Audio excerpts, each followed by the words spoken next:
আসসালামু আলাইকুম ওয়া রাহমাতুল্লাহি ওয়া বারাকাতুহু। আমি মোহাম্মদ মামুন রশিদ।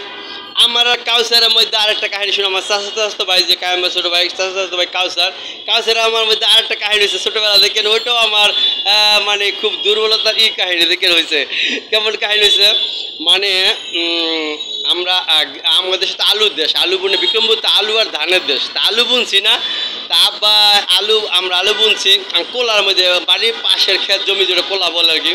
তো কোলায় আলু বুনছি পরে আলু বোনার 1 সপ্তাহ 10 দিন পরে বৃষ্টি হলে আলু ক্ষতি হয় না, কিন্তু আলু বোনার 1 দিন 2 দিন পরে বৃষ্টি হয়েছে তাই তো আলু পচে দেবো, কিন্তু 2 দিন পর বৃষ্টি হয়েছে পরে আব্বার মনে জানিয়ে গেছে যে আলু পচে যাবো গা। আর আম্মু জানে যে আম্মু এটাও বলছিল তার আব্বা যেন আবার পয়রা যায় না, ঠিক আছে এত লস হইব, ঠিক আছে অনেকগুলো লসের ব্যাপার স্যাপার মানে আম্মু আমার কাছে বলতেছে, কিন্তু এটা পরে বলছে আর কি। কিন্তু পরে আমার কাউসারের মধ্যে যে কাহিনী হয়েছে, তো কাউসার আমি না ওই ক্ষেতের পাশে গেছি পরে কাউসারে বলতেছে যে আলু পচে হোগা।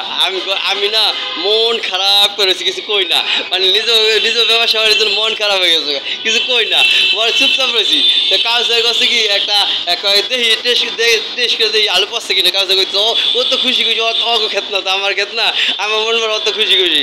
তো ও না কালি কেল ই করে হাত দিয়া খামসাইয়া একটা আলু উঠে দেখাইলো, কইতেছে তো আলু পচতেছে কইলো, আলু পচে গেছে। আমি দেখে মন খারাপ হয়ে গেছে, আমি কইছি আলু পচে গেল, ক্ষতি হয়ে গেল। আলহামদুলিল্লাহ ঠিক আছে না, আলহামদুলিল্লাহ। আল্লাহ হাফেজ, আসসালামু আলাইকুম রহমতুল্লাহ।